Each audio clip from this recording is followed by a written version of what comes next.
শহীদ রাষ্ট্রপতি জিয়াউর রহমানের অবদান ইতিহাসে চিরদিন স্বর্ণাক্ষরে লেখা থাকবে। 30শে মে 1981 আমি তখন কলাভবনের 122 নম্বর রুমে MA দ্বিতীয় পর্বের একটা ক্লাস নিচ্ছিলাম।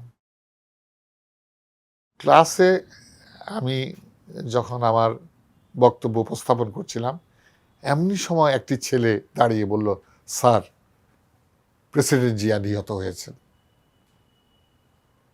আমরা সবাই খুবই মর্মাহত হলাম এবং কি করব কিছুই বুঝে উঠতে পারছিলাম না।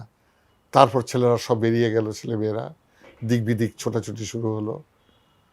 তারপরে শোনা গেল যে এরকমভাবে এই সশস্ত্র বাহিনী, আর্মি মার্চ করবে। সবাই ছুটে ছুটে পালাতে লাগলো, আমরা সবাই ছুটে চলে গেলাম।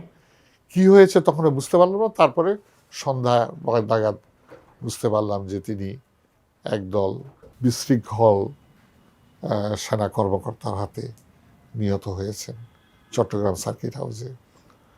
সারা জাতি শোকে মুহ্যমান হয়ে গেল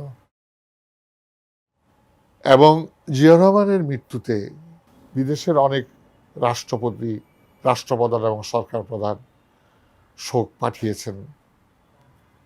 কারণ জিয়াউর রহমান আমাদের যে বৈদেশিক পররাষ্ট্রনীতি ছিল, সেই পররাষ্ট্রনীতি ক্ষেত্রে অনেক পরিবর্তন এনেছিলেন। অনেক রাষ্ট্রের সাথে সুসম্পর্ক ছিলেন, যেমন মুসলিম বিশ্বের সাথে একটি সুসম্পর্ক তিনি স্থাপন করেছিলেন। তিনি ইরাক ইরান যুদ্ধের পরিসমাপ্তি ঘটানোর জন্য মধ্যস্থতা করেছিলেন। এতে করে বাংলাদেশের ভাবমূর্তি অনেক উজ্জ্বল হয়েছিল। তিনি সৌদি আরবের সাথে সম্পর্ক উন্নয়ন করেছিলেন। আমি 2003 থেকে 2006 সাল বাহরাইনে রাষ্ট্রদূতের দায়িত্ব পালন করেছি। সেই সময়ে আমি দেখতে পাই যে বাহরাইনের রাস্তায় নিম গাছের চারা, নিম গাছ।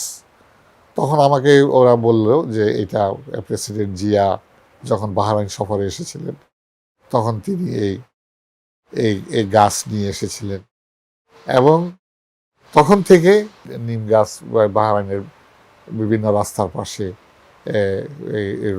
রোপণ করা হয়েছে এবং নিম গাছের যে গুণাবলী এগুলো তারা জানতে পেরেছে এবং এই গাছের খুব কদর করে তারা।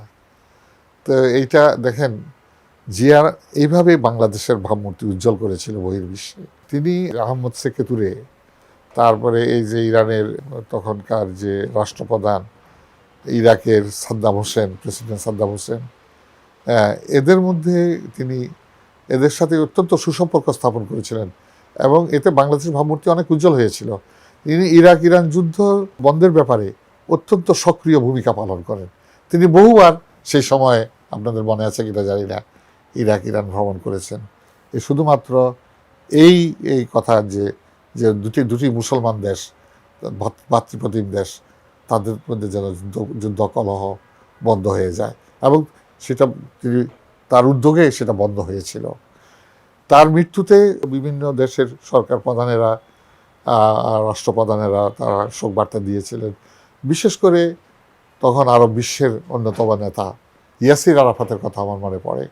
তিনি অত্যন্ত দুঃখ প্রকাশ করেছিলেন, খুবই বেদনা বিধুর বার্তা প্রেরণ করেছিলেন এবং এইভাবে জিয়াউর রহমানের মৃত্যু আসলে আমাদের জাতির জন্য একটা অভিশাপ ছিল। এবং এখন তারপরে নানা চড়াই উতরাই পেরিয়ে এখন আবার তারই প্রতিষ্ঠিত দল বিএনপি ক্ষমতায় এসেছে এবং তারই সন্তান আমাদের বর্তমান প্রধানমন্ত্রী তারেক রহমান, তিনি তার নেতৃত্বে সরকার গঠিত হয়েছে।